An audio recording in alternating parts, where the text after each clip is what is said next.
Hello everyone, Bob here.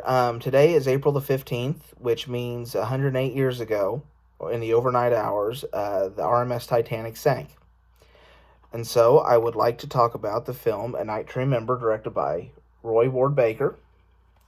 And it was based off of Walter Lord's book, which I've read many times. And real quick, in my last post, video, whatever you want to call it, I incorrectly stated that David McCallum was a lookout. He actually plays Harold Bride. I knew that, but sometimes my mouth moves faster than my brain. And that's one of the downsides to doing these quick reviews is that I don't have notes in front of me. So when things like this happen, I just roll with it and correct myself as soon as I catch them and go on from there. Um, this is the Criterion release that I own. I also own the Criterion DVD. Unfortunately, I don't own the Criterion Laserdisc. Comes with a little booklet, which I'll show you in a second. Of course, the Blu-ray, and then it's got a picture of the band behind that. And I don't know how many of you are familiar with the Criterion releases, but a book generally comes with every one of them. They have a neat feature called Timeline, and that shows when you're going through the film, it's kind of like a scene selection.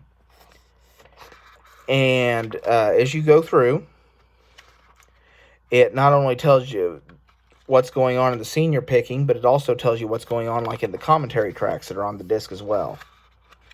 But this is an interesting little booklet, especially if you're like me and you're a Titanic nerd, even though I incorrectly state what part David McCallum played.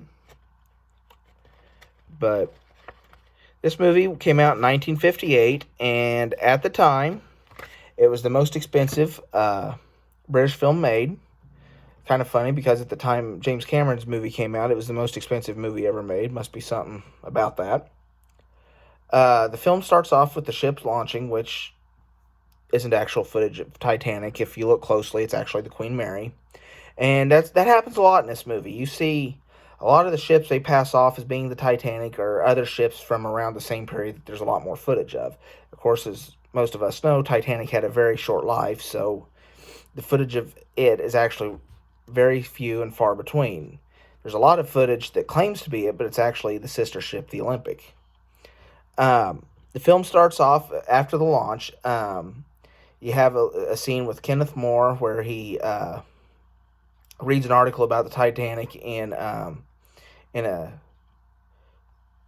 he's on a train, and there's a couple other passengers think he's mocking it, and his wife corrects him and said no, he's actually the second officer. He plays Charles Lightoller. And there's a few scenes like that. It shows a couple just got married, they're getting ready to leave. It basically it's getting everything set up, and then the film jumps to the fateful day of April the 14th. There's a lot of things it touches on that Cameron's movie doesn't. It talks about the Californian and their sending of the ice warning to the Titanic, and of course, Jack Phillips says, "Shut up, I'm busy. I'm working Cape Race." Of course, that is actually a deleted scene in Cameron's movie, but it got cut. So it also talks about how the Californian is so close because it has a couple of the crewmen actually watching the Titanic sink from the deck of the Californian, and it's just a lot of details like that. I understand why Cameron cut it out of his movie because his movie flows quite well the way it is, and but it just the Titanic story feels like it's missing something when you leave those parts out. Most of the film's runtime is devoted to the sinking. The effects were pretty good for the 1958 standards. They they play "Nearer My God to Thee," which of course they do in the band does in Cameron's movie. But at the time the Walter Lord wrote the book, he was convinced they played "Autumn," and so it's interesting to me that there was enough evidence presented to him between the time the book was made and the movie or the book was printed and the movie was made, to have him change his mind on that. And of course, the ship doesn't break in two in this. It was largely believed at the time to have sunk intact. It follows Arthur Rostron as soon as he gets the ice message or the distress signal from the Titanic. Follows him as he rushes across the ice to try to come to the Titanic passengers' rescue. It also talks about. I need to stop saying that. The film also shows the upside turned collapsible, where it had Lightoller on it and the wireless operators, Archibald Gracie. It had several people on it, and in the movie in the movie that Cameron made, there was a deleted scene that maybe showed it for just a few seconds. In the version that the theatrical version of Cameron's movie, you see the upside down lifeboat and you see Lightoller and a few people hanging on to it when the first funnel collapses, but that's all that it's mentioned. And that to me, whenever you read that book or any of the other books that talk about the upside down lifeboat and the struggle that people had on it, it's, to me, is also an essential part of the Titanic story, and it was great to see it included here. And a couple interesting things. Bernard Fox, who played Archibald Gracie in Cameron's Titanic, is a lookout. Frederick Fleet, actually, in this film. Desmond Llewellyn, who plays Q in the James Bond films, has a brief appearance as a steward.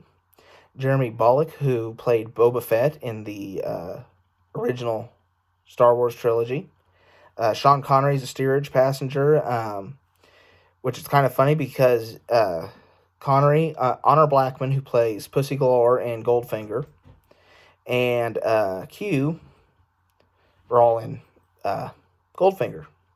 So that's just kind of fun. The movie does end with Captain Rostron talking to Kenneth Moore's Lightoller, and they give kind of the numbers lost and talk about how no one will ever be sure of anything again. And it's just a neat, fun movie to watch. It's, at the time, before Cameron's movie came out, I would have said without a doubt that it's the definitive movie to watch. And while Cameron's movie is a fictionalized account with Jack and Rose and all that stuff, the thing I really like about Cameron's movie is that it shows the film or the ship in such detail.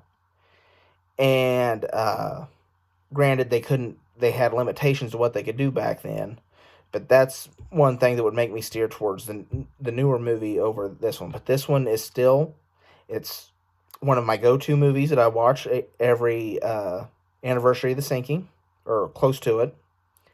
And it's just fun movie. It's about a disaster, but it is a good movie. It is a neat movie, and it follows real life events and as they were understood at the time, and it's just a great movie. They actually had Fourth Officer Boxhall, who was a survivor of the Titanic, actually served as a advisor during the making of the movie. And anyone that's familiar with the Criterion releases knows that their presentation is always top notch. The video's good, the audio's good. It's as faithful to the original release and masters as possible. And so I'm not going to actually review the technical merits because, like I say, it's an older movie, so the source material or the source of the film itself or the audio elements is limited, but it looks and sounds as good as a movie made in 1958 could. And it is black and white, which adds to the 1912 feel. I'm going to give the film a 9 out of 10. I highly recommend it to anyone who is even remotely interested in the Titanic. And I thank you all for watching. If you enjoyed this video, please like and subscribe. Feel free to follow me on Facebook and Twitter at Bob the Film Guy. And thank you so much for watching. It's very appreciated. Until next time, thank you.